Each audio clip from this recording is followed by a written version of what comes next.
Good morning students. Present online ತರಗತಿಗಳಿಗೆ ನಿಮಗೆ ಸ್ವಾಗತ. ನಾವು ಯಾವ ಚಾಪ್ಟರ್ ನೋಡ್ತಾ ಇದ್ವಿ? ನಿಯಂತ್ರಣ ಮತ್ತು ಸಹಭಾಗಿತ್ವ ಚಾಪ್ಟರನ್ನು ಇಲ್ಲಿ ನೋಡ್ತಾ ಇದ್ವಿ. ಅದರಲ್ಲಿ ನಿನ್ನೆ ಕ್ಲಾಸಲ್ಲಿ ನಾವು ಮಾನವನ ಮೆದುಳಿನ ಬಗ್ಗೆ ತಿಳಿದುಕೊಂಡು ಯಾವ ರೀತಿಯಾಗಿ ಅಲ್ಲಿ ಎಷ್ಟು ಪಾರ್ಟ್ಸ್ಗಳಿರ್ತಾವೋ ಮೆದುಳಿನಲ್ಲಿ ಅದು ಯಾವ ರೀತಿಯಾಗಿ ಕೆಲಸವನ್ನ ಮಾಡ್ತಾವೆ ಅಂತ ಹೇಳಿ ನಿನ್ನೆ ಕ್ಲಾಸಲ್ಲಿ ನಾವು ನೋಡಿದ್ವಿ. ಇನ್ನು ಸಸ್ಯಗಳಲ್ಲಿ ಸಹಭಾಗಿತ್ವ ಅಂತ ಹೇಳಿ ಇವತ್ತಿನ ಕ್ಲಾಸ್ ಒಳಗೆ ನೋಡೋಣ. ಈಗ ಮನುಷ್ಯರಲ್ಲಿ ಏನಾಗೈತಪ್ಪ, ಬ್ರೈನ್ ಐತಿ, ಎಲ್ಲ ಆಕ್ಟಿವಿಟೀಸು ಯಾವ ರೀತಿಯಾಗಿ ಅಲ್ಲಿ ಮೆಸೇಜ್ ಬ್ರೈನಿಗೆ ಹೋಗ್ತೈತಿ. ನೆಕ್ಸ್ಟ್ ನಾವು ಅದಕ್ಕೆ ಪ್ರಚೋದನೆಗೆ ಒಂದು ತಕ್ಕ ಪ್ರತಿಕ್ರಿಯೆಯಲ್ಲಿ ನಾವು ಕೊಡ್ತೇವೆ ಅಂತ ಹೇಳಿ ಇಲ್ಲೇ ಗೊತ್ತೈತಿ. ಈಗ ಸಸ್ಯಗಳಲ್ಲಿ ಯಾವ ರೀತಿಯಾಗಿ ಅಲ್ಲಿ ಬ್ರೈನ್ ಇರಲ್ಲ, ನರಕೋಶಗಳಿರಲ್ಲ, ಅಲ್ಲಿ ಯಾವ ರೀತಿಯಾಗಿ ಸಹಭಾಗಿತ್ವ ನಡೀತೈತಿ ಅಂತ ಹೇಳಿ ಇವತ್ತಿನ ಕ್ಲಾಸ್ ಒಳಗೆ ನಾವು ತಿಳ್ಕೊಳ್ಳೋಣ. ಮುಖ್ಯವಾಗಿ ಇಲ್ಲಿ ಸಸ್ಯಗಳಲ್ಲಿ ಸಹಭಾಗಿತ್ವ ಹೆಂಗಿರ್ತೈತಪ್ಪ ಅಂತಂದ್ರೆ ಎರಡು ಒಂದು ಸಂಪರ್ಕದಲ್ಲಿ ನಡೀತೈತಿ. ಯಾವ್ದಾವಪ್ಪ ಅಂತಂದ್ರೆ ಒಂದು ಪ್ರಚೋದನೆಗೆ ತಕ್ಕ ಪ್ರತಿಕ್ರಿಯೆ ಅಂತ ಹೇಳ್ಬೋದು ನಾವು.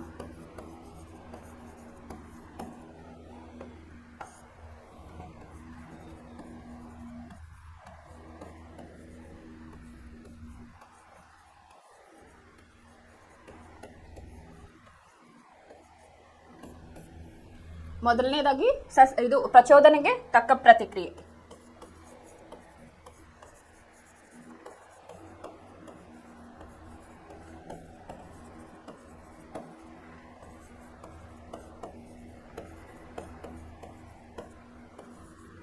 ಎರಡನೇದು ಸಸ್ಯದ ಬೆಳವಣಿಗೆಯಿಂದ ಅಂತ ಹೇಳಿ ನಾವು ಕರಿತೀವಿ.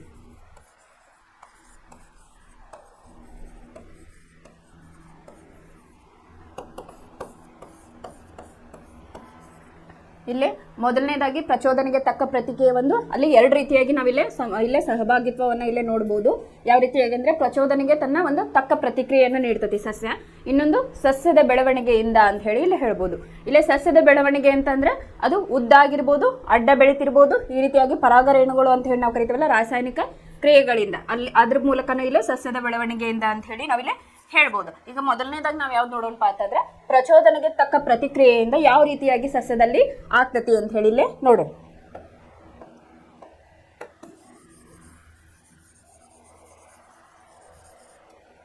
ಈಗ ನಾವು ಪ್ರಚೋದನೆಗೆ ತಕ್ಕ ಪ್ರತಿಕ್ರಿಯೆಗೆ ಒಂದು ಎಕ್ಸಾಂಪಲ್ ಯಾವ್ದು ತಗೋಬೇಕಪ್ಪ ಅಂತಂದ್ರೆ ಮುಟ್ಟಿದರೆ ಮುನಿ ಅಂತ ಹೇಳಿ ಒಂದು ಸಸ್ಯದ ಹೆಸರನ್ನ ನಾವು ಕೇಳೀವಿ. ಆಮೇಲೆ ಭಾಳ ಫೆಮಿಲಿಯರ್ ಇದು ನಮ್ಮ ಕಡೆ, ಮುಟ್ಟಿದರೆ ಮುನಿ. ಇದಕ್ಕೆ ಇಂಗ್ಲೀಷ್ನಾಗ ಟಚ್ ಮಿ ನಾಟ್ ಅಂತಲೂ ಅಂತಾರೆ.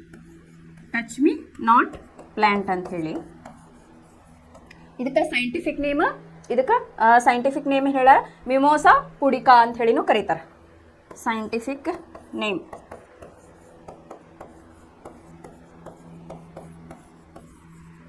ಇಂಗ್ಲೀಷ್ನಾಗ ಇದಕ್ಕೆ ಮಿಮೋಸಾ ಪುಡಿಕಾ ಅಂತ ಹೇಳಿ ಕರೀತಾರೆ. ಇದ್ರದ್ದು ಹೆಂಗಪ್ಪ ಅಂತಂದ್ರೆ ಇದು ನಿಮ್ಗೆ ಗೊತ್ತಾಯ್ತು. ಅದನ್ನ ನಾವು ಹೋಗಿ ಜಸ್ಟ್ ಟಚ್ ಮಾಡಿದ್ರೆ ಏನಾಯ್ತೈತಿ, ಅದ್ರ ಎಲೆಗಳು ಮುದುಡ್ಕೋತಾವು. ಅವು ಏನ್ ಮಾಡ್ತಾವು, ತಮ್ಮನ್ನ ಆ ಮುದುಡ್ಕೊಳ್ಳೋದ್ರಿಂದ ಏನ್ ಮಾಡ್ತಾವಪ್ಪ ಅಂತಂದ್ರೆ ತಮ್ಮ ದೇಹದ ಒಂದು ರಕ್ಷಣೆಯನ್ನ ಮಾಡ್ಕೋತಾವು. ಇಲ್ಲಿ ನೋಡ್ರಿ, ಸಸ್ಯಗಳಲ್ಲಿ ಸಹಭಾಗಿತ್ವ. ಪ್ರಾಣಿಗಳು ತಮ್ಮ ದೈಹಿಕ ಚಟುವಟಿಕೆಗಳ ನಿಯಂತ್ರಣ ಮತ್ತು ಸಹಭಾಗಿತ್ವಕ್ಕಾಗಿ ನರವ್ಯೂಹವನ್ನು ಹೊಂದಿವೆ. ಆದರೆ ಸಸ್ಯಗಳು ನರವ್ಯೂಹವನ್ನಾಗಲಿ ಅಥವಾ ಸ್ನಾಯು ಅಂಗಾಂಶಗಳನ್ನಾಗಿ ಹೊಂದಿಲ್ಲ. ಮನುಷ್ಯರಲ್ಲಿ ಏನಾಗೈತಿ, ನರವ್ಯೂಹ ಐತಿ, ಮೆದುಳು ಐತಿ, ಮೆದುಳು ಬಳ್ಳಿ, ಈ ರೀತಿಯಾಗಿ ನರಕೋಶಗಳ ಜಾಲವೇ ನಮ್ಮ ದೇಹದಲ್ಲಿ ಇರ್ತೈತಿ. ಬಟ್ ಸಸ್ಯಗಳಲ್ಲಿ ಆ ರೀತಿಯಾಗಿ ಇಲ್ಲ ಅಂತ ಹೇಳಿ. ಹೀಗಾಗಿ ಅವು ಪ್ರಚೋದನೆಗಳಿಗೆ ಹೇಗೆ ಪ್ರತಿಕ್ರಿಯಿಸುತ್ತವೆ. ನಾವು ನಾಚಿಕೆ ಮುಳ್ಳಿನ ಗಿಡ ಅಂತಂದ್ರೆ ಮಿಮೋಸಾ ಪುಡಿಕಾ ಅನ್ನಲ್ಲ, ಅದು ಎಲೆಗಳನ್ನು ಮುಟ್ಟಿದಾಗ ಅವು ಮೊಳಚಿಕೊಳ್ಳಲಾರಂಭಿಸುತ್ತವೆ ಮತ್ತು ಕೊನೆಗೆ ಮುಚ್ಚಿಕೊಳ್ಳುತ್ತವೆ ಅಂತ ಹೇಳಿ.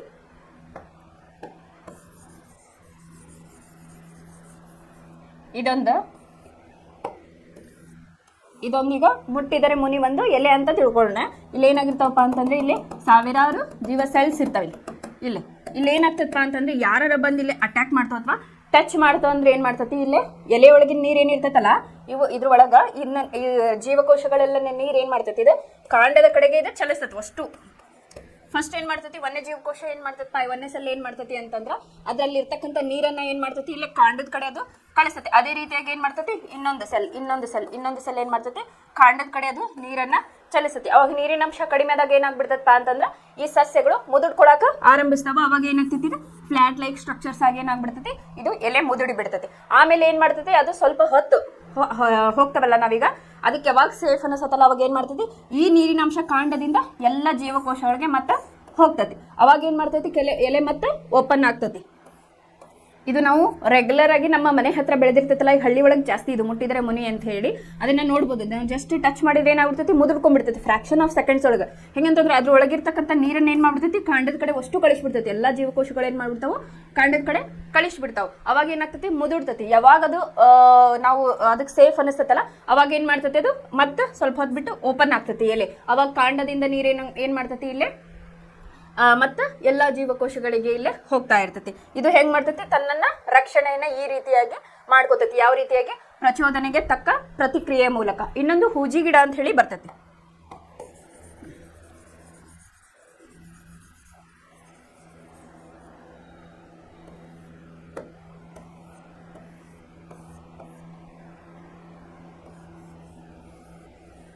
ಹೆಂಗ ಇದು ಒಂದು ಹೂಜಿ ಗಿಡ ಅಂತ ಹೇಳಿ ನಾವು ಕರಿತೇವೆ. ಕನ್ನಡದಾಗ ಏನಂತೇವೆ ಇದಕ್ಕೆ, ಹೂಜಿ ಗಿಡ.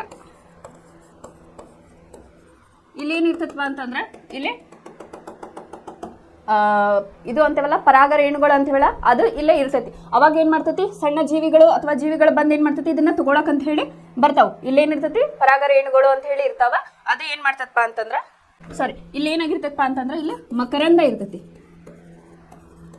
ಮಕರಂದ, ಈ ಇದ್ರೊಳಗೆ ಮಕರಂದ ಇದ್ದಾಗ ಏನ್ ಮಾಡ್ತಾವು, ಜೀವಿಗಳು ಅದನ್ನ ತಿನ್ನಾಕಂತ ಹೇಳಿ ಬರ್ತಾವ. ಇಲ್ಲೇನ್ ಮಾಡ್ತಾವ, ಕೀಟಗಳು ಅಂತ ಹೇಳಿ ನಾವಿಲ್ಲಿ ಹೇಳ್ತೀವಿ. ಕೀಟಗಳು ಏನ್ ಮಾಡ್ತಾವ, ಇಲ್ಲೇ ತಿನ್ನಾಕಂತ ಹೇಳಿ ಬರ್ತಾವು. ತಿನ್ನಾಕಂತ ಬಂದಾಗ ಏನ್ ಮಾಡ್ತೈತಿ, ಇದು ತನ್ನ ರಕ್ಷಣೆಯನ್ನ, ಈ ಕವಚನ ಹಿಂಗ್ ಮುಚ್ಕೋತೈತಿ.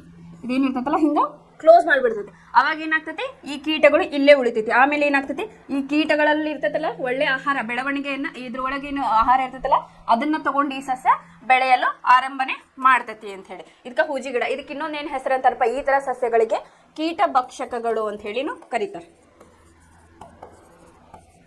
ಕೀಟ ಭಕ್ಷಕಗಳು ಅಂತ ಹೇಳಿ. ಯಾಕಂದ್ರೆ ಇಲ್ಲೇ ಏನಾಗಿರ್ತೈತಿ, ಹೂಜಿ ಗಿಡ ಇರ್ತೈತಲ್ಲ, ಇಲ್ಲೇ ಮಕರಂದವನ್ನ ಇದು ಹೊಂದಿರ್ತೈತಿ. ಅದ್ರ ಸ್ಮೆಲ್ಲಿಗೆ ಏನಾಗ್ತಾವು, ಕೀಟಗಳ ಬಂದು ಅದನ್ನ ತಿನ್ನಾಕಂತ ಹೇಳಿ ಬರ್ತಾವು. ಬಂದಾಗ ಏನ್ ಮಾಡ್ತೈತಿ, ಇಲ್ಲೇ ಕುಂತಂದ್ರ ಕೀಟ ಅವಕ್ಕ ಇದ್ರದ್ದು ಇದು ಲೈಫ್ ಸ್ಟೈಲ್ ಗೊತ್ತಿರಂಗಿಲ್ಲ ಆ ಕೀಟಗಳಿಗೆ ಕೆಲವೊಂದಕ್ಕೆ. ಅವಾಗ ಹೋಗಿ ಏನ್ ಮಾಡ್ತೈತಿ, ಇದು ಅಟ್ಯಾಕ್ ಅನ್ನ ಮಾಡ್ತೈತಿ ಇದನ್ನ ತಗೊಳಕ್ ಅಂತ ಹೇಳಿ ಮಕರಂದವನ್ನ. ಇದೇನ್ ಮಾಡ್ಬಿಡ್ತೈತಿ, ಅವಾಗ ಕ್ಲೋಸ್ ಮಾಡ್ಕೊಂಡ್ಬಿಡ್ತೈತಿ, ತನ್ನ ಬಾಯಿಂದ ಅದನ್ನ ಮುಚ್ಕೋತೈತಿ. ಅವಾಗ ಏನಾಗ್ತೈತಿ, ಆ ಕೀಟ ಅದ್ರೊಳಗ ಸಾಯ್ತೈತಿ. ಅದ್ರಲ್ಲಿ ಇರ್ತಕ್ಕಂಥ ಆಹಾರವನ್ನ ತೆಗೆದುಕೊಂಡು ಏನ್ ಮಾಡ್ತೈತಪ್ಪ, ಈ ಸಸ್ಯ ಬೆಳೆಯಲು ಆರಂಭನೆ ಮಾಡ್ತೈತಿ. ಅದಕ್ಕೆ ಏನಂತಾರಪ್ಪ ಇವಕ್ಕಂತಂದ್ರ ಕೀಟ ಭಕ್ಷಕ ಸಸ್ಯಗಳು ಅಂತ ಹೇಳಿನೂ ಕರೀತಾರ.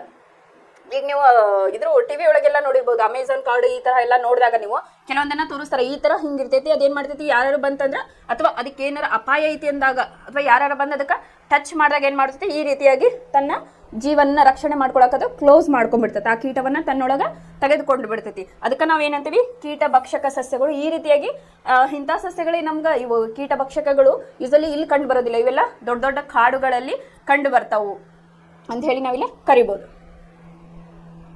ಒಂದು ಬೀಜವು ಮಳೆತಾಗ ಬೇರು ಮಣ್ಣಿನ ಕಡೆಗೆ ಚಲಿಸುತ್ತದೆ, ಕಾಂಡವು ಮೇಲಕ್ಕೆ ಬರುತ್ತದೆ. ಇಲ್ಲಿ ಏನಾಗುತ್ತದೆ, ಮೊದಲನೆಯದಾಗಿ ನಾಚಿಕೆ ಮುಳ್ಳಿನ ಸಸ್ಯದ ಎಲೆಗಳು ಸ್ಪರ್ಶಕ್ಕೆ ಪ್ರತಿಕ್ರಿಯೆಯಾಗಿ ಬಹುಬೇಗ ಚಲಿಸುತ್ತವೆ. ಈ ಚಲನೆಯು ಯಾವುದೇ ಬೆಳವಣಿಗೆಯನ್ನು ಒಳಗೊಂಡಿಲ್ಲ. ಇನ್ನೊಂದು ಕಡೆ ಬೆಳವಣಿಗೆಯಿಂದಾಗಿ ಸಸಿಗಳಲ್ಲಿ ನಿರ್ದಿಷ್ಟ ದಿಕ್ಕಿನ ಕಡೆ ಚಲನೆ ಕಂಡು ಬರುತ್ತದೆ.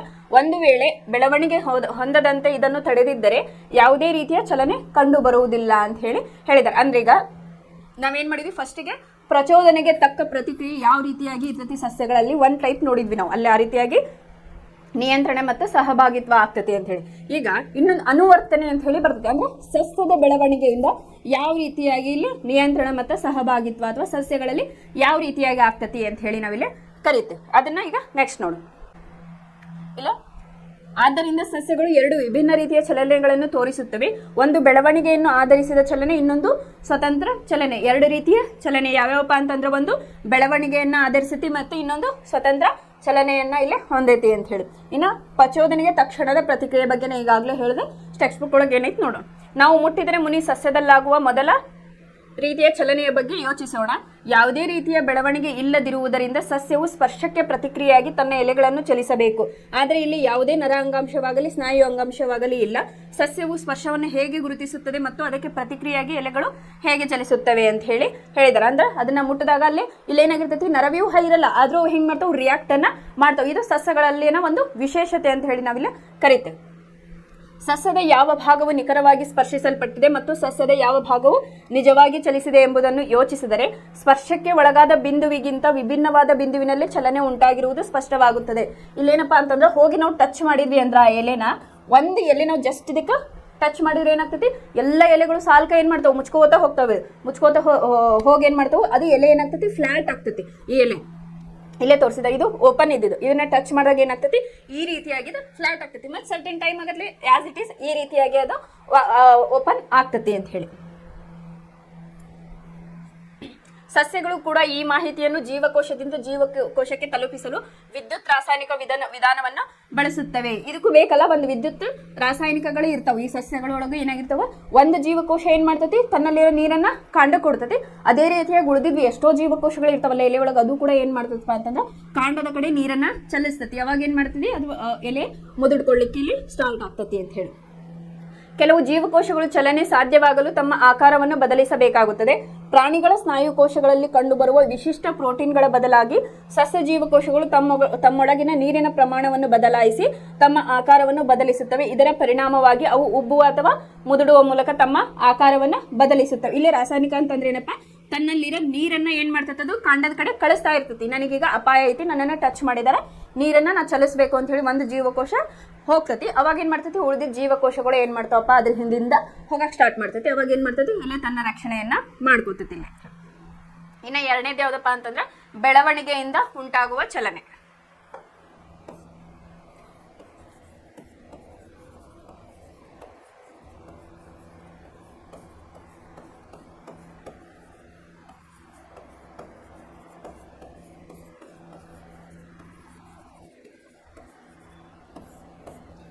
ಈ ಏನಪ್ಪಾ ಇದು ಬೆಳವಣಿಗೆಯಿಂದ ಅಂತಂದ್ರೆ, ಈಗ ಗಿಡಕ್ಕ ಒಂದು ಸರ್ಟನ್ ಲಿಮಿಟ್ ಅಂತ ಇರ್ತೈತಿ. ಈಗ ಒಂದು ಮಾವಿನ ಮರ ಅಂತಂದ್ರೆ ಆಕಾಶದವರೆಗೂ ಅದು ಹೋಗಲ್ಲ. ಅದಕ್ಕೆ ಏನಾಗಿರ್ತಪ್ಪ ಅಂತಂದ್ರೆ ಒಂದು ಬೆಳವಣಿಗೆಯ ಹಂತ ಇರ್ತೈತಿ. ಈ ಮರ ಇಷ್ಟ ಬೆಳಿಬೇಕು. ಈಗ ಬಿದ್ರಿನ ಗಿಡ ನೋಡ್ರಿ ಹಂಗ ಬೆಳೀತಾ ಇರ್ತೈತಿ. ಅತ್ಯಂತ ವೇಗವಾಗಿ ಬೆಳೆಯುವ ಸಸ್ಯ ಅಂತಾನು ನಾವು ಕರಿತೇವೆ. ಈಗ ಮಾವಿನ ಗಿಡ ತಗೊಳ್ರಿ, ಅದು ಒಂದು ಸರ್ಟನ್ ಲಿಮಿಟ್ ತನ ಬೆಳಿತೈತಿ. ಅದೇ ತರ ಈಗ ಸಣ್ಣ ಸಣ್ಣ ಗಿಡಗಳು ಕೂಡ ಅವಕ್ಕೆಷ್ಟು ಬೇಕಲ್ಲ ತಕ್ಕಂತೆ ಅದಕ್ಕೆಷ್ಟು ಬೇಕಲ್ಲ ಅಷ್ಟು ಮಾತ್ರ ಅವು ಬೆಳಿತಿರ್ತಾವು. ಯಾಕಂದ್ರೆ ಉದ್ದ ಆಗಿರ್ಬೋದು ಅಗಲ ಆಗಿರ್ಬೋದು. ಈಗ ಮನುಷ್ಯನಲ್ಲಿ ಕೂಡ ಬೆಳವಣಿಗೆ ಹಾರ್ಮೋನ್ ಅಂತ ಹೇಳಿದೆ. ಅದು ಹೆಂಗಪ್ಪ ಅಂದ್ರೆ ಒಂದು ಸರ್ಟನ್ ಏಜ್ 18 ಅಥವಾ 21 ಏಜ್ ಆತಂದ್ರೆ ಹೈಟ್ ಬೆಳೆಯಲ್ಲ. ಅವಾಗ ಏನಾಗ್ತೈತಿ ನಮ್ದು ವಿಡ್ತ್ ಜಾಸ್ತಿ ಆಗ್ತಾ ಹೋಗ್ತೈತಿ ಮನುಷ್ಯರಿಗೆ. ಅದೇ ರೀತಿಯ ಗಿಡದಲ್ಲಿ ಕೂಡ ಏನಾಗ್ತಿರ್ತೈತಿ ಕೆಲವೊಂದಿಷ್ಟು ಏನ್ ಮಾಡ್ತಾವು ಎತ್ತರವಾಗಿ ಬೆಳೆಯೋದಕ್ಕೆ ಹೆಲ್ಪ್ ಮಾಡ್ತಾವು, ಕೆಲವೊಂದಿಷ್ಟು ಏನ್ ಮಾಡ್ತಾವಪ್ಪ ಅಗಲವಾಗಿ ಇಲ್ಲೇ ಬೆಳಿತಾವ. ಅದಕ್ಕೆ ಏನಂತೀವಿ ನಾವು ಅನುವರ್ತನೆ ಕ್ರಿಯೆ ಇಲ್ಲೇ ನಡೀತೈತಿ ಅಂತ ಹೇಳಿ ಹೇಳ್ತೇವೆ. ಬಟಾಣಿ ಸಸ್ಯಗಳಂತ ಕೆಲವು ಸಸ್ಯಗಳು ಬಳ್ಳಿಯ ಕುಡಿಗಳ ಸಹಾಯದಿಂದ ಇತರ ಸಸ್ಯಗಳ ಅಥವಾ ಬೇಲಿಯ ಮೇಲೆ ಇರುತ್ತವೆ. ಈ ಬಟಾಣಿ ಸಸ್ಯಗಳಾಗಿರ್ಬೋದು, ಈಗ ಬಳ್ಳಿಗಳು ಅಂತೀವಲ್ಲ, ಅದೇನ್ ಮಾಡ್ತೈತಿ ಒಂದಿದ್ರ ಹೆಲ್ಪ್ ಇಂದ ಏನ್ ಮಾಡ್ತೈತಿ ಬೆಳಿತಾ ಹೋಗ್ತತಿ. ಇಲ್ಲಿ ಈ ಬಳ್ಳಿಯ ಕುಡಿಗಳು ಸ್ಪರ್ಶ ಸೂಕ್ಷ್ಮವಾಗಿರುತ್ತವೆ. ಅವು ಯಾವುದೇ ಆಧಾರದ ಸಂಪರ್ಕಕ್ಕೆ ಬಂದಾಗ ಆಧಾರದೊಂದಿಗೆ ಸಂಪರ್ಕದಲ್ಲಿರುವ ಕುಡಿಯು ಆಧಾರದಿಂದ ದೂರವಿರುವ ಕುಡಿಯ ಭಾಗದಷ್ಟು ವೇಗವಾಗಿ ಬೆಳೆಯುವುದಿಲ್ಲ ಅಂತ ಹೇಳಿ. ಇದರಿಂದಾಗಿ ಕುಡಿಯ ಆಧಾರದ ಸುತ್ತ ವೃತ್ತಾಕಾರದಲ್ಲಿ ಆವರಿಸಿ ಅದಕ್ಕೆ ಅಂಟಿಕೊಳ್ಳುತ್ತವೆ. ಈಗ ಬಳ್ಳಿಗಳು ಇರ್ತಾವಲ್ಲ ಅವು ಹೆಂಗ್ ಬೆಳಿತಾವ, ಒಂದಕ್ಕೊಂದು ಹಿಂಗ್ ಬೆಳಿತಾ ಅದಕ್ಕೊಂದು ಬ್ಯಾಲೆನ್ಸ್ ಕೊಟ್ಟಿರ್ತೇವೆ ನಾವು, ಏನಾರ ಒಂದು ಅದಕ್ಕೆ ಸುತ್ತಲೂ ಬೆಳಿತಾ ಹೋಗ್ತತಿ ಅಂತ ಹೇಳಿ. ಬಹಳ ಸಾಮಾನ್ಯವಾಗಿ ಸಸ್ಯಗಳು ನಿರ್ದಿಷ್ಟ ದಿಕ್ಕಿನಲ್ಲಿ ಬೆಳೆಯುವ ಮೂಲಕ ಪ್ರಚೋದನೆಗಳಿಗೆ ನಿಧಾನವಾಗಿ ಪ್ರತಿಕ್ರಿಯಿಸುತ್ತವೆ. ಈ ಬೆಳವಣಿಗೆಯು ನಿರ್ದಿಷ್ಟ ದಿಕ್ಕಿನಲ್ಲಿರುವುದರಿಂದ ಸಸ್ಯವು ಚಲಿಸುತ್ತಿರುವಂತೆ ಕಾಣುತ್ತದೆ. ಈ ವಿಧದ ಚಲನೆಯನ್ನು ನಾವು ಒಂದು ಉದಾಹರಣೆ ಸಹಾಯದಿಂದ ಅರ್ಥ ಮಾಡಿಕೊಳ್ಳೋಣ ಅಂತ ಹೇಳಿದ್ದಾರೆ. ಇಲ್ಲಿ ನೋಡ್ರಿ, ಬೆಳಕಿನ ದಿಕ್ಕಿನ ಕಡೆಗೆ ಸಸ್ಯದ ಪ್ರತಿಕ್ರಿಯೆ ಗುರುತ್ವಾನುವರ್ತನೆಯಿಂದ ತೋರಿಸುತ್ತಿರುವ ಸಸ್ಯ. ಇಲ್ಲಿ ಅನುವರ್ತನೆ ಅಂತ ಹೇಳಿದೆ ನಾನು. ಇಲ್ಲೇ ಏನಪ್ಪಾ ಅಂತಂದ್ರೆ ಡಿಫ್ರೆಂಟ್ ಟೈಪ್ ಅಂತಂದ್ರೆ ಯಾವ ರೀತಿ ಸಸ್ಯ ಬೆಳಿತೈತಿ. ಇಲ್ಲೇ 4 ರೀತಿಯಾಗಿ ಅನುವರ್ತನೆಗಳನ್ನ ನಾವಿಲ್ಲೇ ನೋಡ್ತೇವೆ. ಅವು ಯಾವ್ಯಾವ ಅಂತ ಹೇಳಿ ಈಗ ಬರಿತೀವಿ.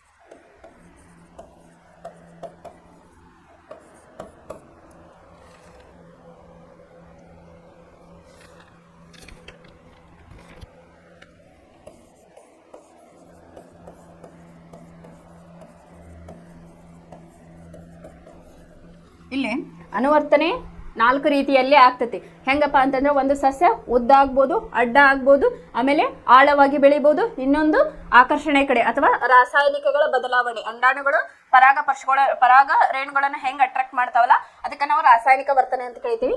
ಈ ರೀತಿಯಾಗಿ ಅಲ್ಲಿ ಸಸ್ಯದ ಅನುವರ್ತನೆ ಆಗಬಹುದು. ಈ ಅನುವರ್ತನೆಯಲ್ಲಿ ಎಷ್ಟಪ್ಪ ಟೈಪ್ಸ್ ಅಂತಂದ್ರ 4 ವಿಧಗಳನ್ನ ನಾವಿಲ್ಲಿ ನೋಡಬಹುದು ಸಸ್ಯಗಳಲ್ಲಿ. ಯಾವ್ಯಾವ ಅಂತಂದ್ರ ದ್ವಿತೀಯಾನುವರ್ತನೆ, ಗುರುತ್ವಾನುವರ್ತನೆ, ಆಮೇಲೆ 3ನೇದು ಜಲಾನುವರ್ತನೆ, 4ನೇದು ರಾಸಾಯನಿಕ ವರ್ತನೆ ಅಂತ ಹೇಳಿ. ಈಗ ಒಂದೊಂದಾಗಿ ನಾವು ನೋಡ್ತಾ ಹೋಗೋಣ.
ಇಲ್ಲಿ ಒಂದೇದು ಯಾವ್ದಪ್ಪ ಅಂತಂದ್ರೆ ದ್ವಿತೀಯಾನುವರ್ತನೆ ಅಂತ ಹೇಳಿ ನಾವಿಲ್ಲಿ ಕರಿತೇವೆ. ಇಲ್ಲಿ ದ್ವಿತೀಯ ಸಂಶ್ಲೇಷಣೆ ಕ್ರಿಯೆ ಎದರಿಂದ ಆಗ್ತೈತಿ?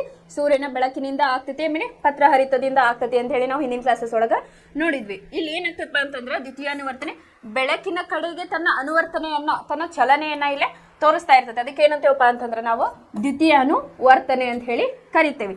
ಇದ್ರ ಒಳಗೆ ಈಗ ಒಂದು ಸಸ್ಯದ ಚಿಗುರು ಏನಾಗ್ತಿರ್ತೈತಿ? ಸ್ಟ್ರೇಟ್ ಆಗಿ ಹೋಗ್ತಿರ್ತೈತಿ. ಅದೇನಾಗಿರ್ತೈತಿ? ಬೆಳಕಿನ ಕಡೆಗೆ ಅದು ಸಸ್ಯ ತನ್ನ ಬೆಳವಣಿಗೆಯನ್ನ ತೋರಿಸ್ತಾ ಇರ್ತೈತಿ. ಅದಕ್ಕೆ ಏನಂತೇವಪ್ಪ ಅಂತಂದ್ರೆ ನಾವು ಧನಾತ್ಮಕ ದ್ವಿತೀಯಾನುವರ್ತನೆ ಅಂತ ಹೇಳಿ ಕರಿತೇವೆ. ಫಸ್ಟ್ ದ್ವಿತೀಯಾನುವರ್ತನೆ ಅಂತಂದ್ರೆ ಬೆಳಕಿನ ಕಡೆಗೆ ಇದ್ರದ್ದು ಚಲನೆ ನಡೀತಾ ಇರ್ತೈತಿ. ಇದ್ರ ಒಳಗ ನಾವು 2 ತರವಾಗಿ ನೋಡ್ಬೋದು. ಈಗ ಸಸ್ಯದ ಚಿಗುರು ಏನಾಗಿರ್ತೈತಿ? ಬೆಳಕಿನ ಕಡೆಗೆ ತನ್ನ ಚಿಗುರನ್ನ ಚಲಿಸ್ತಾ ಇರ್ತೈತಿ. ಅದಕ್ಕೆ ನಾವು ಧನಾತ್ಮಕ ದ್ವಿತೀಯಾನುವರ್ತನೆ ಅಂತ ಹೇಳಿ ಕರಿತೇವೆ. ಇನ್ನ ಬೇರೆ ಹೆಂಗಪ್ಪ? ಅದ್ರ ಅಪೋಸಿಟ್, ಬೆಳಕಿನ ದೂರದ ಕಡೆಗೆ ಇಲ್ಲಿ ಚಲಿಸ್ತಾ ಇರ್ತದೆ. ಅದಕ್ಕೆ ಋಣಾತ್ಮಕ ದ್ವಿತೀಯಾನುವರ್ತನೆ ಅಂತ ಹೇಳಿ ನಾವಿಲ್ಲಿ ಕರಿತೇವೆ. ಇದಿಷ್ಟು ಏನಪ್ಪಾ ಅಂತಂದ್ರೆ ದ್ವಿತೀಯಾನುವರ್ತನೆ ಅಂತ ಹೇಳಿ ನಾವಿಲ್ಲಿ ತಗೋಬಹುದು. ಇನ್ನ ಗುರುತ್ವಾನುವರ್ತನೆಯನ್ನ ನೋಡೋಣ.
ಇಲ್ಲ ಎರಡನೇದು ಯಾವ್ದಪ್ಪ ಅಂದ್ರೆ ಗುರುತ್ವಾನುವರ್ತನೆ ಅಂತಂದ್ರೆ ಗುರುತ್ವದ ಕಡೆ ಒಂದು ಸಸ್ಯದ ಚಲನೆ ಆಗೋದನ್ನ ನಾವೇನಂತ ಕರಿತೇವಪ್ಪ ಅಂತಂದ್ರೆ ಗುರುತ್ವಾನು. ಇಲ್ಲ ಹೆಸರು ಒಳಗೆ ಏನೈತಿ? ಗುರುತ್ವಾನುವರ್ತನೆ ಅಂತ ಹೇಳಿ. ಗುರುತ್ವಾನುವರ್ತನೆಗೆ ಯಾವ್ಯಾವ ತಗೋಬಹುದು ನಾವು?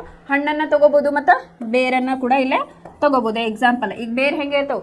ಕೆಳಗಿರ್ತಾವಲ್ಲ, ಅವು ಏನಾಗಿರ್ತಾವು? ಭೂಮಿಗೆ ಗುರುತ್ವದ ಒಂದು ಆಕರ್ಷಣೆ ಐತಿ ಅಂತ ಹೇಳಿ ನಮ್ಗೆ ಈಗಾಗಲೇ ಗೊತ್ತೈತಿ. ಇಲ್ಲಿ ಏನಾಗ್ತೈತಿ? ಬೇರುಗಳು ಗುರುತ್ವದ ಕಡೆಗೆ ತನ್ನ ಸೆಳೆತವನ್ನ ಚಲನೆಯನ್ನ ತೆಗೆದುಕೊಳ್ತಾವು. ಹಣ್ಣುಗಳು ನೀವು ಯೂಸ್ವಲಿ ನೋಡಿರ್ತಾರಲ್ಲ, ಯಾವ ರೀತಿ ಆಗಿರ್ತಾವ? ಮೇಲ್ಗಡೆ ಇರುವುದಿಲ್ಲ, ಅವೇನಾಗಿರ್ತಾವ? ಕೆಳಗಡೆ ಬಾಗಿರ್ತಾವ. ಗುರುತ್ವದ ಕಡೆ ಅದು ಆಕರ್ಷಣೆಯನ್ನ ಹೊಂದಿರ್ತೈತಿ ಅಥವಾ ಚಲನೆಯನ್ನ ಹೊಂದಿರ್ತೈತಿ ಅಂತ ಹೇಳಿ. ಇದ್ರೊಳಗೂ ನಾವು ಏನ್ ಮಾಡ್ಬೋದು? ಧನಾತ್ಮಕ ಗುರುತ್ವಾನುವರ್ತನೆ ಮತ್ತು ಋಣಾತ್ಮಕ ಗುರುತ್ವಾನುವರ್ತನೆ ಅಂತ ಹೇಳಿ ನಾವಿಲ್ಲಿ ಕರಿಬಹುದು. ಧನಾತ್ಮಕ ಅಂತಂದ್ರೆ ಸಸ್ಯದ ಬೇರುಗಳು ಏನಾಗಿರ್ತಾವ ಗುರುತ್ವದ ಕಡೆ ತನ್ನ ಚಲನೆಯನ್ನ ಬೆಳೆಸಿರ್ತಾವ ಅಥವಾ ಚಲನೆಯನ್ನಲ್ಲಿ ವಿಸರಿಸಿರ್ತಾವ ಅಂತ ಹೇಳಿ ನಾವಿಲ್ಲಿ ಕರಿತೇವೆ. ಅದಕ್ಕೆ ಏನಂತಾರಪ್ಪ ಅಂತಂದ್ರೆ ಧನಾತ್ಮಕ ಗುರುತ್ವಾನುವರ್ತನೆ ಅಂತ ಹೇಳಿ ಕರಿತೇವೆ. ಇನ್ನು ಚಿಗುರು ಅಂದ್ರೆ ಅಪೋಸಿಟ್ ದಿಕ್ಕಿನಾಗ ಹೋಗಿರ್ತದೆ, ಗುರುತ್ವದಿಂದ ದೂರ ಇರ್ತದೆ, ಅದಕ್ಕೆ ನಾವೇನಂತೇವಪ್ಪ ಅಂತಂದ್ರೆ ಋಣಾತ್ಮಕ ಗುರುತ್ವಾನುವರ್ತನೆ ಅಂತ ಹೇಳಿ ಕರಿತೇವೆ. ಮೊದಲನೇದಾಗಿ ಯಾವ್ದು ನೋಡಿದ್ವಿ ನಾವು, ಇಲ್ಲೇ ಗುರುತ್ವಾನುವರ್ತನೆ, ಅದ್ರೊಳಗ ಗುರುತ್ವದ ಕಡೆ ಸಸ್ಯದ ಚಲನೆ ಇತ್ತಂದ್ರೆ ಅದು ಗುರುತ್ವಾನುವರ್ತನೆ ಅಂತ ಹೇಳಿ ಕರಿತೇವಿ. ಅದಕ್ಕೆ ಎಕ್ಸಾಂಪಲ್ ಬೇರು ಮತ್ತು ಹಣ್ಣು ಅಂತ ಹೇಳಿ ನಾವು ತಗೋಬಹುದು. ಇಲ್ಲ ಸಸ್ಯದ ಬೇರು ಗುರುತ್ವದ ಕಡೆ ಅದು ತನ್ನ ಚಲನೆಯನ್ನ ಮಾಡಿದ್ರೆ ಅದಕ್ಕೆ ಏನಂತಾರ ಧನಾತ್ಮಕ ಗುರುತ್ವಾನುವರ್ತನೆ ಅಂತ ಹೇಳಿ ಕರೀತಾರ. ಅದು ಚಿಗುರು ಅದ್ರ ಅಪೋಸಿಟ್ ಡೈರೆಕ್ಷನ್ ಒಳಗೆ ಇತ್ತಪ್ಪ ಅಂತಂದ್ರೆ ಅಂದ್ರೆ ಸೂರ್ಯನ ಕಡೆಗೆ ಗುರುತ್ವದ ದೂರ ಇತ್ತಂದ್ರೆ ಅದಕ್ಕೆ ಏನಂತಾರ ಋಣಾತ್ಮಕ ಗುರುತ್ವದ ವರ್ತನೆ ಅಂತ ಹೇಳಿ ಕರೀತಾರ. ಇನ್ನು ಮೂರನೇದು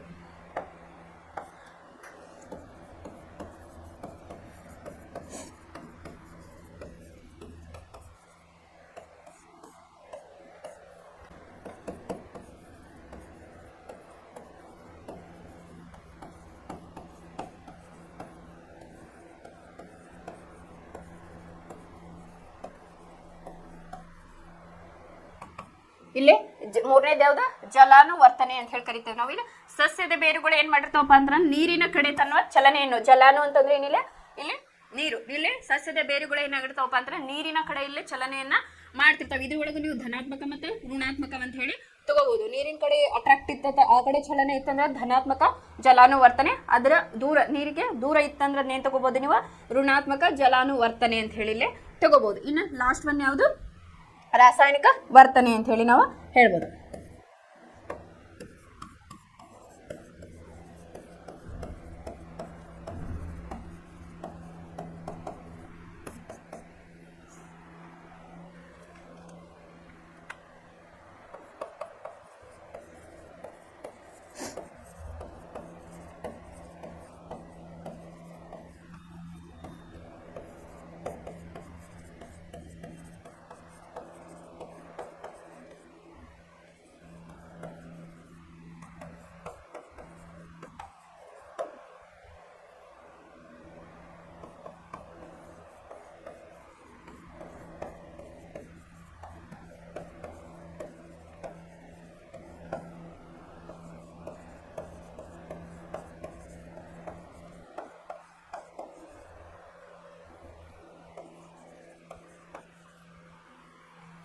ಇಲ್ಲಿ ಇನ್ನೊಂದು ಯಾವಪ್ಪ ಅಂದ್ರೆ ರಾಸಾಯನಿಕ ವರ್ತನೆ. ನಾಲ್ಕನೇದು ಯಾವ್ದು ರಾಸಾಯನಿಕ ವರ್ತನೆ ಅಂತೇಳಿ. ಇಲ್ಲಿ ಏನಾಗಿರ್ತೈತಿ ಸಸ್ಯದ ದೇಹದಲ್ಲಿ ಕೆಲವೊಂದು ರಾಸಾಯನಿಕ ಕ್ರಿಯೆಗಳು ಆಗ್ತಾವ ಅಥವಾ ರಾಸಾಯನಿಕ ಚಲನೆಗಳು ಅಥವಾ ರಾಸಾಯನಿಕ ವರ್ತನೆ ಆಗ್ತಾವ.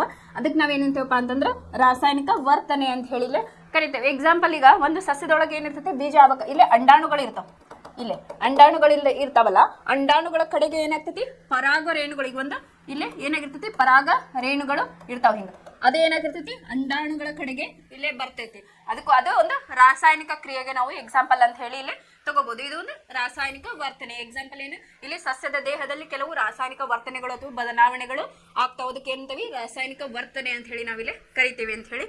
ಎಕ್ಸಾಂಪಲ್ ಅಂಡಾಣುಗಳ ಕಡೆಗೆ ಏನು ಪರಾಗ ರೇಣುಗಳ ಚಲನೆ ಅಂತ ಹೇಳಿ ನೀವಿಲ್ಲಿ ಬರೀಬಹುದು.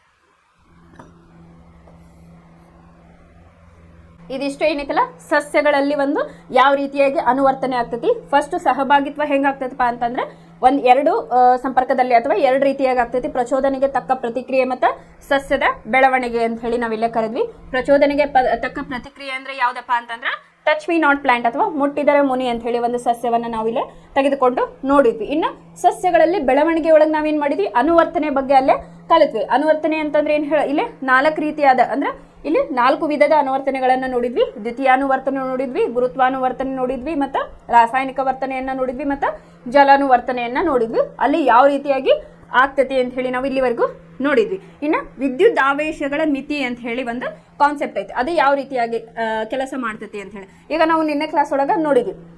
ಪ್ರಚೋದನೆಗೆ ತಕ್ಕ ಪ್ರತಿಕ್ರಿಯೆ ಅಂತ ಹೇಳಿ. ಈಗ ಫಾರ್ ಎಕ್ಸಾಂಪಲ್ ಈಗ ಏನಾಗ್ತತಿ ನನಗೆ ಹಾವು ಬಂತಪ್ಪ ಅಥವಾ ಚೋಳು ಬಂತಂದ್ರೆ ನಾನು ಅದಕ್ಕೆ ಏನು ಮಾಡ್ಬೇಕು ಇಮಿಡಿಯೇಟ್ ರಿಯಾಕ್ಟ್ ಮಾಡ್ಬೇಕು. ಈಗ ಬ್ರೈನಿಗೆ ಮೆಸೇಜ್ ಹೋಗ್ಬೇಕಂದ್ರೆ ಏನಾಗ್ತತಿ ಸರ್ಟನ್ ಟೈಮ್ ಆಗ್ತದೆ. ಅಲ್ಲಿ ಮಟ್ಟ ನೈರ್ ನಿಂತೆ ಅಂದ್ರೆ ಏನಾಗ್ತತಿ ಅದು ಅಪಾಯಕಾರಿ ವಸ್ತು ಅಥವಾ ಹಾವು ಅಥವಾ ಚೇಳು ಏನಾಗ್ಬಿಡ್ತತಿ ನಮಗದು ಕಚ್ಚಿ ಹೋಗ್ತತಿ.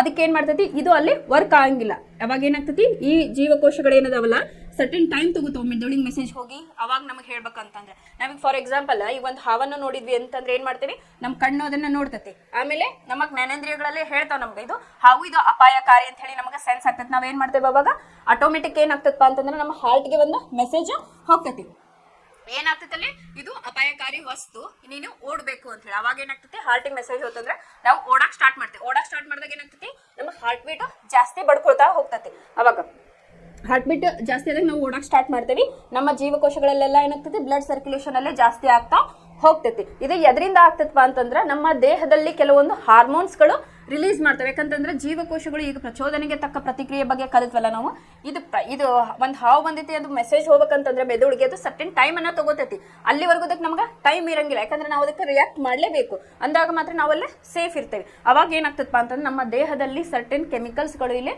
ರಾಸಾಯನಿಕಗಳು ಉತ್ಪತ್ತಿ ಆಗ್ತಾವೆ ಅದಕ್ಕೆ ಏನಂತೀವಪ್ಪ ಅಂತಂದ್ರೆ ನಾವು ಹಾರ್ಮೋನುಗಳು ಅಂತ ಹೇಳಿ ಕರಿತೇವೆ ಅವು ಸಸ್ಯಗಳಲ್ಲಿ ಕೂಡ ಇರ್ತಾವು ಮತ್ತು ನಮ್ಮ ದೇಹದಲ್ಲೂ ಕೂಡ ಇರ್ತಾವು ಈಗ ಸಸ್ಯಗಳಲ್ಲಿ ಯಾವ ರೀತಿಯಾಗಿ ವಿದ್ಯುತ್ ಆವೇಶದ ಮಿತಿ ನೋಡಿಕೊಂಡು ಸಸ್ಯಗಳಲ್ಲಿ ಯಾವ ರೀತಿಯಾದ ಹಾರ್ಮೋನ್ಗಳು ಏನ್ ಕೆಲಸ ಮಾಡ್ತವೆ ಅಂತ ಹೇಳಿ ಈಗ ನೋಡೋಣ ಇಲ್ಲೈತಿ ಒಂದೊಮ್ಮೆ ಉತ್ತೇಜಿತ ಜೀವಕೋಶಗಳು ವಿದ್ಯುತ್ ಆವೇಗಗಳನ್ನು ಉತ್ಪತ್ತಿ ಮಾಡುವುದರ ಬದಲಾಗಿ ಒಂದು ರಾಸಾಯನಿಕ ಸಂಯುಕ್ತವನ್ನು ಬಿಡುಗಡೆ ಮಾಡಿದರೆ ಈ ಸಂಯುಕ್ತವು ನೈಜ ಜೀವಕೋಶದ ಸುತ್ತ ಹರಡಿಕೊಳ್ಳುತ್ತವೆ ಅಂತ ಹೇಳಿ ಈಗ ಒಂದು ಜೀವಕೋಶ ತನ್ನ ಕೆಲಸವನ್ನ ಮಾಡಬೇಕು ಅಂತಂದ್ರೆ ಸರ್ಟನ್ ಟೈಮ್ ಬೇಕು ಅಲ್ಲಿವರೆಗೂ ನಮ್ಗೆ ಟೈಮ್ ಇರಲ್ಲ ಅದಕ್ಕಂತ ಹೇಳಿ ಕೆಲವೊಂದು ರಾಸಾಯನಿಕಗಳನ್ನ ಬಿಡುಗಡೆ ಮಾಡ್ಬೇಕಾಗ್ತತಿ ನಮ್ಮ ದೇಹದಲ್ಲಿ ಅಂತ ಹೇಳಿ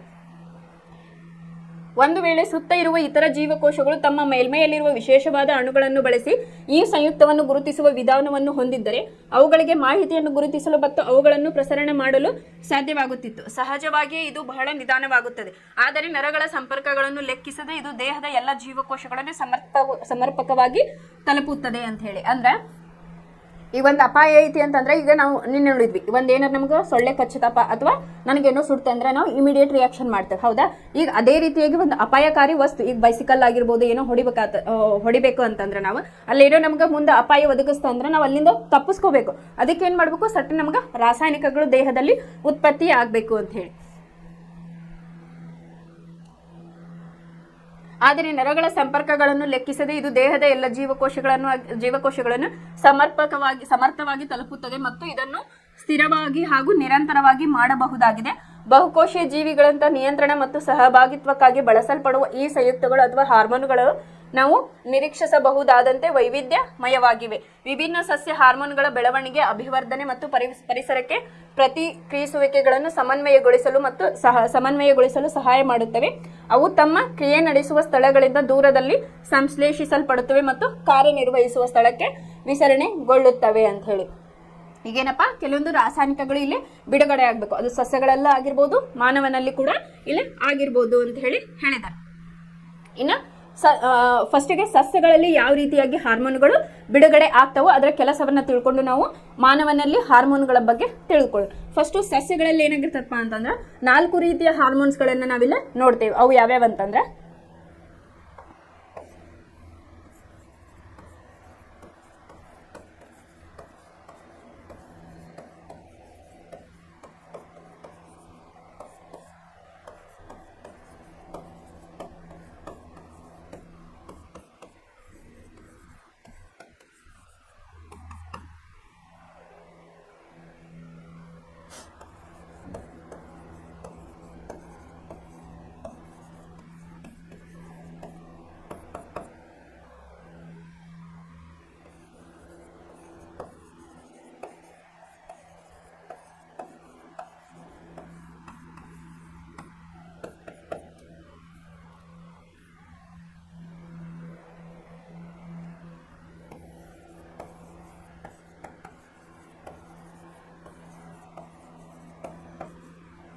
ಸಸ್ಯಗಳಲ್ಲಿ ನಾವು 4 ರೀತಿಯ ಅಥವಾ 4 ವಿಧದ ಹಾರ್ಮೋನ್ಗಳನ್ನ ನಾವು ನೋಡ್ಬೋದು ಅವು ಯಾವ್ಯಾವಪ್ಪ ಅಂತಂದ್ರೆ ಒಂದನೇದು ಆಕ್ಸಿನ್ ಎರಡನೇದು ಜಿಬ್ಬರ್ಲಿನ್ಗಳು ಮೂರನೇದು ಸೈಟೋಕೈನಿನ್ಗಳು ನಾಲ್ಕನೇದು ಅಬ್ಸಿಸಿಕ್ ಆಮ್ಲ ಅಂತ ಹೇಳಿ ಕರಿತೇವೆ ನಾವು ಇವು 4 ಏನ್ ಮಾಡ್ತಾವೆ ಸಸ್ಯಗಳಲ್ಲಿ ತಮ್ಮ ಕೆಲಸವನ್ನ ಅಥವಾ ಹಾರ್ಮೋನುಗಳು ರಿಲೀಸ್ ಆಗ್ತಾವು ಇವು ಹಾರ್ಮೋನುಗಳು ಅಂದ್ರೆ ಏನಪ್ಪಾ ಅಂತಂದ್ರೆ ಒಂದು ರೀತಿಯ ರಾಸಾಯನಿಕ ರಸವನ್ನ ಇಲ್ಲೇ ಒದಗಿಸ್ತಾವು ಅಂತ ಹೇಳಿ ನಾವಿಲ್ಲೇ ಕರಿಬಹುದು ಮಾನವನಲ್ಲಿ ಏನಾಗಿರ್ತೈತಿ ನಿರ್ನಾಳ ಗ್ರಂಥಿಗಳು ಅಂತ ಹೇಳಿ ನಾವಿಲ್ಲೇ ಕರಿತೀವಿ ಆ ಗ್ರಂಥಿಗಳ ಮೂಲಕ ಏನಾಗ್ತೈತಿ ಅಲ್ಲಿ ಹಾರ್ಮೋನ್ಗಳ ಸ್ರವಿಕೆ ಆಗ್ತಾ ಇರ್ತೈತಿ ಅಂತ ಹೇಳಿ. ಈಗ ಏನ್ ಮಾಡೋಣ, ಸಸ್ಯಗಳಲ್ಲಿ ಇವು 4 ಏನು ಹಾರ್ಮೋನ್ಸ್ಗಳದಾವಲ್ಲ ಇದರ ಕೆಲಸವನ್ನ ನಾವೀಗ ತಿಳ್ಕೊಳ್ಳೋಣ.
ಇಲ್ಲಿ ಒಂದೇದು ಯಾವ್ದಪ್ಪ ಅಂತಂದ್ರೆ ಆಕ್ಸಿನ್ ಹಾರ್ಮೋನ್ ಅಂತ ಹೇಳಿ ನಾವಿಲ್ಲಿ ಕರಿತೀವಿ ಸಸ್ಯಗಳಲ್ಲಿ. ಇದು ಏನ್ ಮಾಡ್ತೈತೆ, ಇದು ಎಲ್ಲಿ ಕಂಡು ಬರ್ತೈತಿ ಅಂತ ಹೇಳಿ, ಈ ಹಾರ್ಮೋನು ಸಸ್ಯಗಳಲ್ಲಿ ಕಂಡು ಬರ್ತೈತಿ.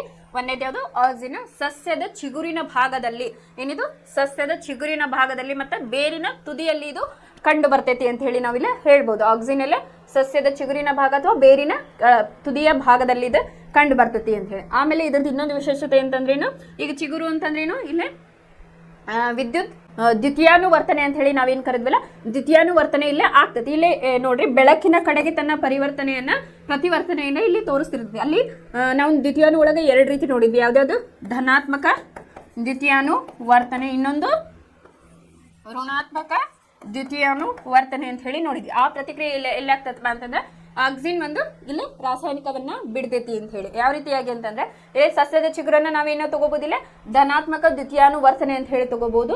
ಇಲ್ಲ ಬೇರಿನ ತುದಿಗಳು ಅಂತಂದ್ರೆ ನಾವ್ ಯಾವ ತಗೋಬಹುದು, ಋಣಾತ್ಮಕ ದ್ವಿತೀಯಾನುವರ್ತನೆ ಅಂತ ಹೇಳಿ ಇಲ್ಲಿ ನಾವು ತಗೋಬಹುದು. ಇನ್ನು ಎರಡನೇದು ಯಾವ್ದಪ್ಪ ಅಂತಂದ್ರೆ ಜಿಬ್ಬರ್ಲಿನ್ ಹಾರ್ಮೋನ್ಗಳು.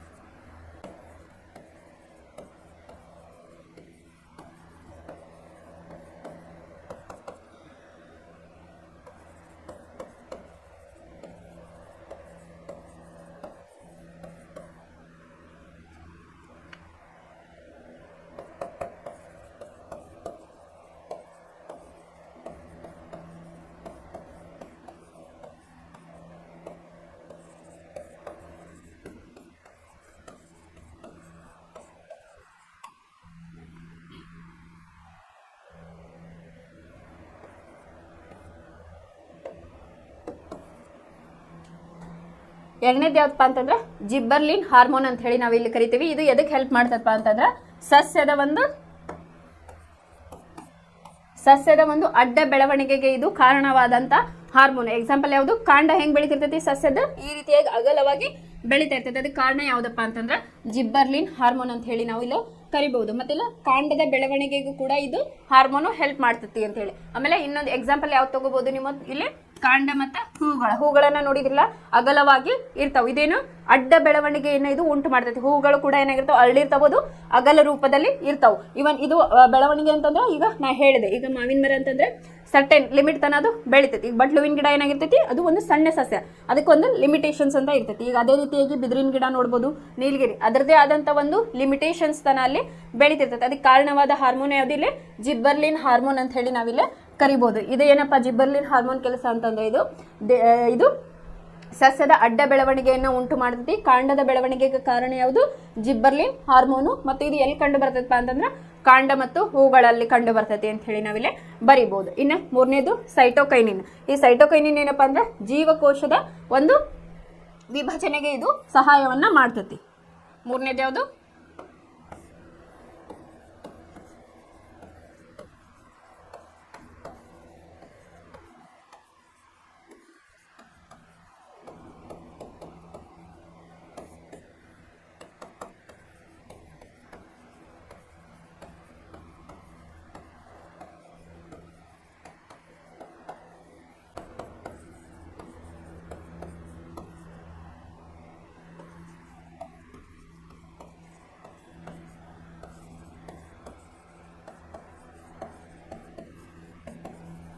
ಮೂರನೇದು ಯಾವ್ದಪ್ಪ ಅಂದ್ರೆ ಸೈಟೋಕೈನಿನ್ ಹಾರ್ಮೋನ್. ಇದು ಸಸ್ಯಗಳಲ್ಲಿ ಇನ್ನೊಂದು ರೀತಿಯಾದ ಹಾರ್ಮೋನ್ ಅಂತ ಹೇಳಿ ನಾವಿಲ್ಲಿ ಕರಿತೇವೆ. ಇದು ಏನ್ ಮಾಡ್ತದಪ್ಪ ಅಂತ ಜೀವಕೋಶದ ವಿಭಜನೆಗೆ ಕಾರಣವಾದಂತ ಒಂದು ಹಾರ್ಮೋನ್ ಅಂತ ಹೇಳಿ ನಾವು ಕರಿತೀವಿ. ಇದೆಲ್ಲಿ ಕಂಡು ಬರ್ತದಪ್ಪ ಅಂತಂದ್ರ ಹಣ್ಣು ಮತ್ತು ಬೀಜದಲ್ಲಿ ಈ ಹಾರ್ಮೋನು ಕಂಡು ಬರ್ತೈತಿ ಅಂತ ಹೇಳಿ. ಇನ್ನ ಕೊನೆಯದಾಗಿ ಯಾವ್ದಪ್ಪ ಅಂತಂದ್ರೆ ಅಬ್ಸಿಸಿಕ್ ಆಸಿಡ್ ಅಂತ ಹೇಳಿ ನಾವು ಹೇಳ್ತೇವೆ.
ಲಾಸ್ಟ್ನೇದು ಯಾವ್ದಪ್ಪ ಅಂತಂದ್ರೆ ಅಬ್ಸಿಸಿಕ್ ಆಮ್ಲ ಅಂತ ಹೇಳಿ ನಾವಿಲ್ಲಿ ಕರಿತೀವಿ. ಇದು ಏನ್ ಮಾಡ್ತದಪ್ಪ ಅಂತಂದ್ರೆ ಸಸ್ಯದ ಬೆಳವಣಿಗೆಯನ್ನು ಕುಂಠಿತಗೊಳಿಸ್ತೈತಿ. ಅಂದ್ರೆ ಸರ್ಟೆನ್ ಹೈಟ್ ಮಟ್ಟ ಇದೇನ್ ಮಾಡ್ತೈತಿ ಬೆಳೆಯಕ್ ಬಿಟ್ಟು ಅದೇನ್ ಮಾಡ್ತೈತಿ ಇಲ್ಲಿಗೆ ನಿಮ್ದು ಬೆಳವಣಿಗೆ ಸ್ಟಾಪ್ ಅಂತ ಹೇಳಿ ಇದು ಮಾಡಿ ಇದು ಸಸ್ಯದ ಬೆಳವಣಿಗೆಯನ್ನ ಒಂದು ನಿರ್ದಿಷ್ಟ ಹಂತದವರೆಗೆ ಮಾಡಿ ಅದೇನ್ ಮಾಡ್ತೈತಿ ಕುಂಠಿತಗೊಳಿಸ್ತೈತಿ ಅಂತ ಹೇಳಿ. ಆಮೇಲೆ ಬೆಳವಣಿಗೆಯನ್ನ ನಿಯಂತ್ರಣ ಮಾಡೋದು ಯಾವ ಹಾರ್ಮೋನ್ ಅಂತಂದ್ರೆ ಇಲ್ಲಿ ಅಬ್ಸಿಸಿಕ್ ಆಮ್ಲ ಅಂತ ಹೇಳಿ ನಾವು ಕರಿತೀವಿ. ಇನ್ನೊಂದು ಎಲೆ ಮುದುಡುವಿಕೆ ಅಂತ ಏನ್ ಕರಿತೀವಲ್ಲ, ಎಲೆ ಮುದುಡ್ತಾವಲ್ಲ, ಅದಕ್ಕೂ ಕಾರಣ ಯಾವ್ದಪ್ಪ ಅಂತಂದ್ರೆ ಅಬ್ಸಿಸಿಕ್ ಆಮ್ಲ ಅಂತ ಹೇಳಿ ನಾವು ಕರಿತೀವಿ. ಮತ್ತೆ ಸಸ್ಯದ ಎಲೆಗಳು ಉದುರ್ತಾವಲ್ಲ, ಅದಕ್ಕೂ ಕೂಡ ಯಾವುದು ಈ ಅಬ್ಸಿಸಿಕ್ ಆಮ್ಲ ಕಾರಣ ಅಂತ ಹೇಳಿ ನಾವಿಲ್ಲಿ ಹೇಳ್ಬೋದು. ಇವು ಏನಪ್ಪಾ ಅಂತಂದ್ರೆ ಸಸ್ಯಗಳಲ್ಲಿ 4 ರೀತಿಯ ಹಾರ್ಮೋನ್ಗಳು ಇಲ್ಲೇ ಉತ್ಪತ್ತಿ ಆಗ್ತವೆ. ಒಂದನೇದು ಯಾವುದು ಆಕ್ಸಿನ್, ಎರಡನೇದು ಎರಡನೇದು ಜಿಬ್ಬರ್ಲಿನ್, ಮತ್ತೆ ಮೂರನೇದು ಸೈಟೋಕೈನಿನ್ಸ್, ನಾಲ್ಕನೇದೇನು ಅಬ್ಸಿಸಿಕ್ ಆಸಿಡ್ ಅಂತ ಹೇಳಿ ನಾವಿಲ್ಲಿ ಕರಿಬಹುದು.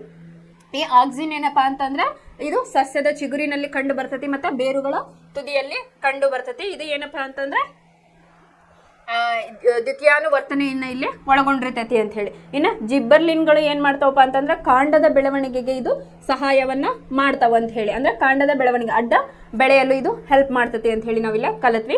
ಇನ್ನು ಸೈಟೋಕೈನಿನ್ಗಳು ಏನ್ ಮಾಡ್ತಾವಪ್ಪ ಅಂತಂದ್ರೆ ಹಣ್ಣು ಮತ್ತು ಬೀಜಗಳಂತಹ ಭಾಗಗಳಲ್ಲಿ ಇದು ಕಂಡು ಬರ್ತೈತಿ. ಮತ್ತೆ ಇಲ್ಲಿ ಜೀವಕೋಶದ ವಿಭಜನೆಯನ್ನ ಇಲ್ಲೇ ಉಂಟು ಮಾಡೋದಕ್ಕೆ ಕಾರಣ ಯಾವ್ದಪ್ಪ ಅಂತಂದ್ರೆ ಸೈಟೋಕೈನಿನ್ ಹಾರ್ಮೋನ್ ಅಂತ ಹೇಳಿ ನಾವಿಲ್ಲ ಹೇಳ್ಬೋದು. ಇನ್ನು ಅಬ್ಸಿಸಿಕ್ ಆಸಿಡ್ ಅಂತಂದ್ರೆ ಒಂದು ಸಸ್ಯದ ಬೆಳವಣಿಗೆಯನ್ನ ಕುಂಠಿತಗೊಳಿಸ್ತೈತಿ, ಮತ್ತೆ ಇದು ಸಸ್ಯದ ಬೆಳವಣಿಗೆ ನಿಯಂತ್ರಣವನ್ನ ಮಾಡೋದಕ್ಕೆ ಇದು ಹೆಲ್ಪ್ ಅನ್ನ ಮಾಡ್ತೈತಿ. ಇನ್ನು ಸಸ್ಯಗಳು ಎಲೆಗಳು ಮುದುಡುವಿಕೆ ಅಥವಾ ಎಲೆಗಳು ಉದುರುವಿಕೆಗೆ ಕಾರಣ ಯಾವ್ದಪ್ಪ ಅಂತಂದ್ರೆ ಅಬ್ಸಿಸಿಕ್ ಆಮ್ಲ ಅಂತ ಹೇಳಿ ನಾವಿಲ್ಲಿ ಕರಿತೇವೆ. ಇದಿಷ್ಟು ಏನಪ್ಪಾ ಅಂತಂದ್ರೆ ಸಸ್ಯಗಳಲ್ಲಿ ಹಾರ್ಮೋನ್ಗಳು ಯಾವ ರೀತಿಯಾಗಿರ್ತೈತಿ ಅಂತ ಹೇಳಿ ನಾವೀಗ ಕಲಿತ್ವಿ. ಇನ್ನು ನೆಕ್ಸ್ಟ್ ಕಾನ್ಸೆಪ್ಟ್ ಏನಪ್ಪಾ ಅಂತಂದ್ರೆ ಪ್ರಾಣಿಗಳಲ್ಲಿ ಹಾರ್ಮೋನುಗಳು ಅಂತ ಹೇಳಿ ಬರ್ತೈತಿ.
ನೆಕ್ಸ್ಟ್ ಏನಪ್ಪಾ ಪ್ರಾಣಿಗಳಲ್ಲಿ ಹಾರ್ಮೋನ್. ಇವತ್ತೇನ್ ಮಾಡೋಣ, ಯಾವ ಹಾರ್ಮೋನ್ಗಳು ಇರ್ತಾವೋ ನಮ್ಮ ದೇಹದಲ್ಲಿ ಅದ್ರ ಬಗ್ಗೆ ಯಾವ್ಯಾವ ಟೈಪ್ಸ್ ಎಷ್ಟು ಟೈಪ್ಸ್ ಬರ್ತಾವ ನೋಡೋಣ. ನಾಳೆ ಕ್ಲಾಸ್ ಒಳಗೆ ಇದ್ರ ಬಗ್ಗೆ ಇನ್ ಡೀಟೇಲ್ ಆಗಿ ನೋಡ್ತಾ ಹೋಗೋಣ. ಈಗ ಹಾರ್ಮೋನುಗಳು ಅಂದ್ರೆ ಏನಪ್ಪಾ, ಇವು ಒಂದು ವಿಶೇಷ ರೀತಿಯ ರಾಸಾಯನಿಕಗಳನ್ನ ಇವೇನ್ ಮಾಡ್ತಿರ್ತಾವು ಉತ್ಪತ್ತಿಯನ್ನ ಮಾಡ್ತಿರ್ತಾವ. ಈಗ ದುಗ್ಧ ರಸಕ್ಕೆ ಏನಾಗಿರ್ತೈತಿ ದುಗ್ಧ ನಾಳಗಳು ಅದಾವು, ರಕ್ತಕ್ಕ ರಕ್ತ ನಾಳಗಳು ಅದಾವ ಅಂತ ಹೇಳಿ ನಾವು ಹಿಂದಿನ ಕ್ಲಾಸಸ್ ಒಳಗೆ ಕಲ್ತಿದ್ವಿ. ಈಗ ಈ ಹಾರ್ಮೋನ್ಗಳ ಗ್ರಂಥಿಗಳಿಂದ ಇವೇನ್ ಮಾಡ್ತಾವು, ಸ್ರವಿಕೆಯನ್ನ ಮಾಡ್ತಾವ. ಇವಕ್ಕೆ ಅದರದೇ ಅಂತ ನಾಳಗಳು ಇರಂಗಿಲ್ಲ. ಇವೇನ್ ಮಾಡ್ತಾವಪ್ಪ ಅಂತಂದ್ರೆ ಡೈರೆಕ್ಟ್ ನಮ್ಮ ರಕ್ತದೊಳಗೆ ಸೇರ್ಕೊಂಡು ತಮ್ಮ ಕೆಲಸವನ್ನ ಇಲ್ಲೇ ಮಾಡ್ತಾ ಇರ್ತಾವು ಅಂತ ಹೇಳಿ ನಾವಿಲ್ಲಿ ಹೇಳ್ಬೋದು. ತಮ್ಮ ಒಂದು ನಿರ್ನಾಳ ಗ್ರಂಥಿಯಿಂದ ಏನಾಗ್ತವೆ, ಇವು ತಮ್ಮ ಹಾರ್ಮೋನ್ಗಳ ಸ್ರವಿಕೆಯನ್ನ ಇಲ್ಲೇ ಮಾಡ್ತಾವು. ಸಾಕಷ್ಟು ಹಾರ್ಮೋನ್ಗಳು ಅದಾವು.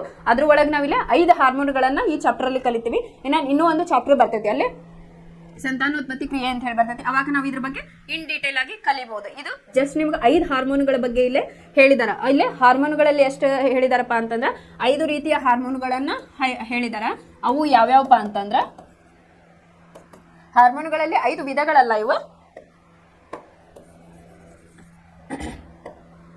5 ಹಾರ್ಮೋನ್ಗಳ ಬಗ್ಗೆ ನಿಮ್ಗೆ ಟೆಕ್ಸ್ಟ್ ಬುಕ್ನಾಗ ಈ ಚಾಪ್ಟರ್ ಒಳಗೆ ಕೊಟ್ಟಾರ. ಒಂದೇದು ಯಾವ್ದಪ್ಪ ಅಂತಂದ್ರ ಅಡ್ರಿನಲಿನ್ ಅಂತ ಹೇಳಿ ಕರಿತೀವಿ, 2ನೇದು ಥೈರಾಕ್ಸಿನ್ ಅಂತ ಹೇಳಿ ಕರಿತೀವಿ, ಇನ್ನೊಂದು ಬೆಳವಣಿಗೆಯ ಹಾರ್ಮೋನು, 4ನೇದು ಟೆಸ್ಟಿಸ್ಟಿರೋನ್ ಅಂಡ್ ಈಸ್ಟ್ರೋಜನ್ ಹಾರ್ಮೋನ್ ಅಂತ ಕರಿತೀವಿ, ಆಮೇಲೆ ಇನ್ಸುಲಿನ್ ಅಂತ ಹೇಳಿ 5 ತರವಾದ ಹಾರ್ಮೋನುಗಳ ಬಗ್ಗೆ ನಾವಿಲ್ಲೇ ಕಲಿತೇವೆ. ಈಗ ಫಾರ್ ಎಕ್ಸಾಂಪಲ್ ಅಡ್ರಿನಲಿನ್ ಅಂತಂದ್ರೆ ಇದು ಕಿಡ್ನಿ ಹೇಳಿದ್ವಲ್ಲ ನಾವು, ಮೂತ್ರಪಿಂಡಗಳ ಅಂತ ಹೇಳಿದ್ವಲ್ಲ, ಅದಕ್ಕೆ ಏನಾಗಿರ್ತೈತಪ್ಪ ಅಂತಂದ್ರೆ ಕ್ಯಾಪ್ ರೂಪದಾಗ ಇದು ಇರ್ತೈತಿ. ಫಾರ್ ಎಕ್ಸಾಂಪಲ್ ಈ ರೀತಿಯಾಗಿ ಅಡ್ರಿನಲಿನ್ ಇರ್ತೈತಿ. ಇದು ಏನಪ್ಪಾ, ಅಡ್ರಿನಲಿನ್ ಗ್ಲ್ಯಾಂಡ್ ಇದರಿಂದ ಆಗ್ತತಿ ಅಂತ ಹೇಳಿ. ಥೈರಾಕ್ಸಿನ್ ಥೈರಾಯ್ಡ್ ಗ್ಲ್ಯಾಂಡ್ ಅಂತ ಹೇಳಿ ನಾವು ಕರಿತೀವಿ, ಅದರಿಂದ ಇದು ಸಿಕ್ರೇಷನ್ ಆಗ್ತಾ ಇರ್ತೈತಿ. ಇನ್ನು ಬೆಳವಣಿಗೆ ಹಾರ್ಮೋನ್ ಬಗ್ಗೆ ನಾನು ನಿನ್ನೆ ಕ್ಲಾಸ್ ಒಳಗೆ ಹೇಳಿದ್ದೆ.